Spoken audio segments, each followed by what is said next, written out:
tere taas teadushimuline raketisõber, kes sa järjekordselt oled leidnud oma tee Rakett 69 veebisaadete juurde. Täna räägime sellest, miks on lennukitel sabad. Kui lennukit tabab rike ja sellel jääb tööle vaid ühel pool asuv mootor või mootorid, on siiski võimalik saba abil otsesuunas edasi lennata ja turvaliselt maanduda. Teie ülesanne on disainida lennukile saba, mis võimaldaks sellel ohutult sihtkohta lennata. Lisaks lennuki sabale, joonlauale ja erinevatele ehitusvahenditele oli võistlejatele antud ka tabel. See tabel kandis pealkirja lennuki pikkuse ja vertikaalse kontrollpinna pindala suhe 20-kraadise kontrollnurga puhul. Sellest tabelist saame välja lugeda, kui pika lennuki korral, kui suure saba ehk vertikaalse kontrollpinna tegema peame. Kui uurime lennukit, siis mida lähemalt pöörlemisteljele proovime teda pöörata, seda rohkem jõudu meil vaja on. Mida kaugemalt seda teeme, seda lihtsam see meie jaoks on. Ja täpselt sama lugu on ka sabaga. Lennukil ei ole siin kõrval ühtegi inimest, kes teda hakkaks pöörama. Temal on selle jaoks saba. Kui ta saba pöörab, siis selle tulemusena saab ka lennuk ise suunda muuta. See, kui kaugel saba on, määrab selle, kui lihtne seda lennuki kere ühele või teiselt poole pöörata on.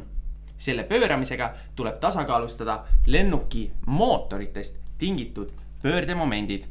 Ning kui leiame selle tasakaalu, siis saamegi lennukiga väga sirgelt ja turvaliselt lennata.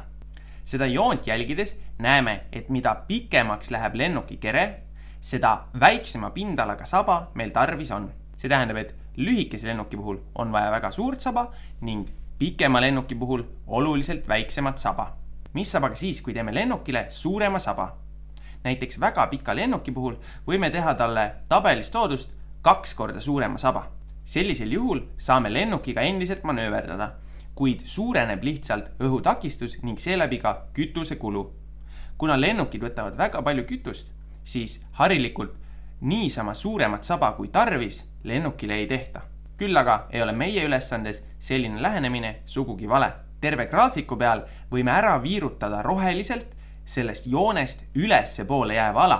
Kõik lennukid, mille saba pindala ja kerepikkuse suhe jääb viirutatud alasse, töötavad meie ülesandes väga hästi.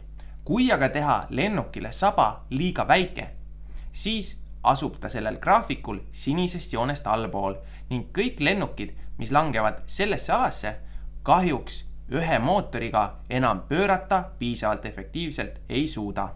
Siinjuures tuleb aga arvesse võtta, et see konkreetne graafik vastab saba 20-kraadisele kontrollpinna pööramisele. Nii et kui saba saab pöörata rohkem, siis saame seda joont tinglikult graafikul langetada ehk töötavad ka pisut väiksemad sabad. Kui aga saba pöördub vähem, siis tuleb seda joont tõsta. Selles ülesandes sobib väga hästi lähtuda 20-kraadisest pöördenurgast. Tuleb lihtsalt veenduda, et sinu lennuki saba on võimeline vähemalt 20 kraadi pöörduma. Mõõdame nüüd üle ka meile antud lennuki. Pöördetelg asub tal siin kohas.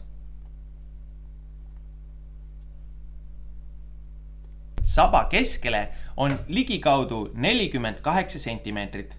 Otsime nüüd ülesse selle kohaga meie graafikul ning vaatame, kui suure pindalaga saba peaksime ehitama. 48 asub graafikul umbes siin. Kui nüüd sellest kohast ülesse liigume, siis jõuamegi selle sinise jooneni. See on see koht, mis kirjeldab meie lennuki kere pikkust ning saba pindala. Nüüd tuleb otsida graafikult sellele punktile vastav saba pindala. Selle jaoks liigume sellest leitud punktist vasakule saba pindala teljele, vasakule Y-teljeni. Näeme, et teljega lõikepunktile vastab umbes 150 ruutsentimeetrit.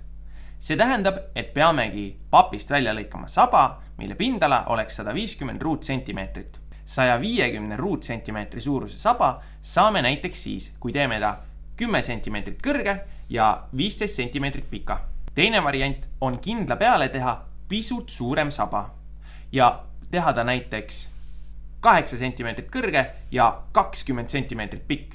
Nii on meie saba pindalaks 160 ruutsentimeetrit. Kui oleme oma lennukile ehitanud sobiva suurusega saba, siis tuleb ta kere külge ühendada, lisada veel juhik ning ühendada servo ning saamegi hakata lendama.